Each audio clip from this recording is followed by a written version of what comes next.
Une carence de la gouvernance des TIC santé.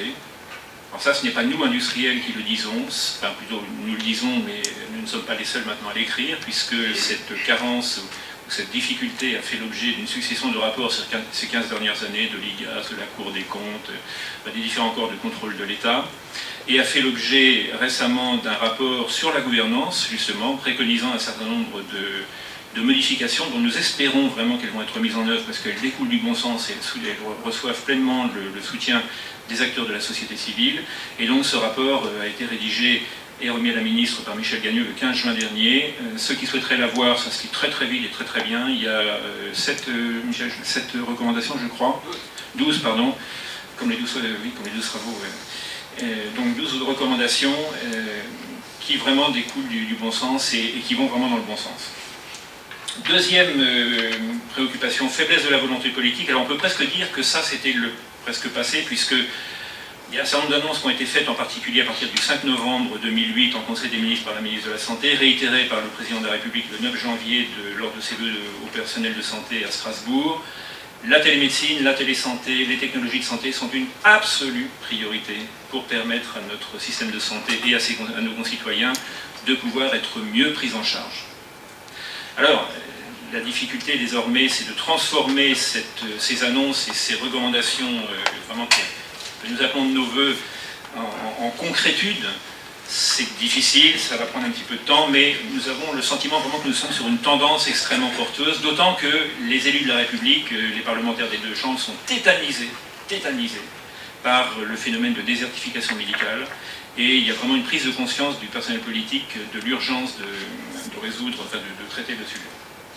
Puis le troisième volet, alors ça c'est un volet extrêmement sensible, puisque quand on interroge les médecins, les professionnels de santé, les patients, ils disent tous oui, je veux que ça change, mais quand il s'agit de changer soi-même, comme me dit souvent une personne qui est dans la salle, il n'y a qu'une catégorie de personnes qui aiment bien qu'on les change, changer, ce sont les bébés, hein, quand ils sont en très jeune âge.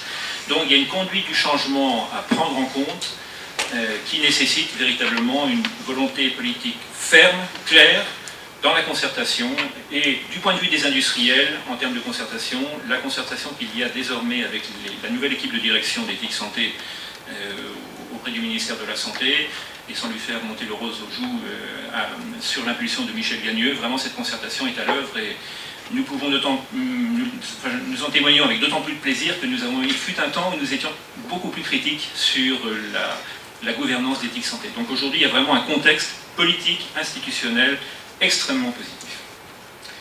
Et puis troisième point et dernier point, donc les espoirs. Eh bien, le succès est apporté, alors simplement 2 slides sur un sondage extrêmement complet qui a été réalisé par CSA pour le compte d'Europe Assistance et du Cercle Santé, qui a été présenté à Chamonix vendredi et samedi à l'issue d'un colloque où il y avait une densité de personnalités assez importante auquel j'assistais. Et donc, ce sondage a été remis. Alors, je cite simplement deux slides qui sont extrêmement intéressants. Le premier, c'est la qualité des soins lors d'une consultation. Donc, c'est 6 pays, dont la Pologne, enfin 7 pays avec la Pologne. Et la perception de la qualité de la consultation en France, comme vous le voyez, est sur une pente résolument descendante. Donc, les deux couleurs différentes, 2007, 2008, 2009, 2007, 2008, 2009, ce sont les points de vue excellents ou très bons sur la consultation. Alors c'est 40% en 2008 et en 2007 et 27%, donc ça descend très sensiblement cette année. Il y a manifestement une difficulté de perception de la part du citoyen français, enfin du patient français, sur la qualité de la consultation médicale qu'on lui octroie. Il ne s'agit naturellement pas de porter un jugement sur qui que ce soit, c'est pas l'objet, c'est simplement un simple constat par voie de sondage. Et puis le deuxième chiffre, alors là, le deuxième élément qui est très intéressant. Seriez-vous prêt à vous déplacer à l'étranger pour avoir accès à une technique médicale qui vous paraît supérieure à ce qui n'est pas disponible dans votre pays? Alors là, très clairement, il y a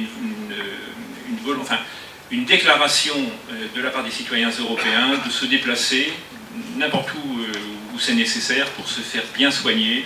Et c'est en termes d'attractivité territoriale un élément extrêmement important. Si nous avons dans notre pays, nous avons une médecine de qualité, si nous avons un environnement, un écosystème technologie qui renforce cette qualité, ça peut être un élément d'attractivité extrêmement fort. Un exemple tout simple, pour l'illustrer, vous connaissez le phénomène de tourisme médical. Un certain nombre de personnes vont se faire soigner, par exemple, pour les dents en Hongrie. Il y a des plateaux techniques dentaires extrêmement performants, ou vont se faire un petit peu tirer comment dit-on, lifter, pardon, en Tunisie ou au Maroc. Donc le tourisme médical peut devenir une réalité pour notre pays avec une très forte attractivité liée à l'excellence de notre système de santé. Et donc pour finir, les ingrédients du succès, eh bien, ils sont de 3 ordres. Une gouvernance efficiente, c'est en cours. Véritablement, il y a un changement radical de planifier. On espère bien que ça va être mené à son terme. Une volonté politique forte, manifestement elle est à l'œuvre, maintenant il faut la décliner en réalité, et puis un changement d'organisation et un changement des acteurs de ces organisations, et ça c'est un tout petit peu plus compliqué, ça va prendre encore un petit peu de temps. La conclusion de tout ça, avant de conclure, on va peut-être prendre 3 minutes. J'ai ramené de Chamonix un petit film, alors par contre s'il y a un technicien pour le mettre en route, il faut simplement basculer, puis le jeune homme là-bas, en mettant le son. Il dure 3 minutes et il est assez révélateur de ce qui va se passer. C'est le problème. La connaissance est devenue complexe, et cela implique d'autres difficultés. Le médecin ne peut pas tout mémoriser, c'est impossible. Le patient non plus.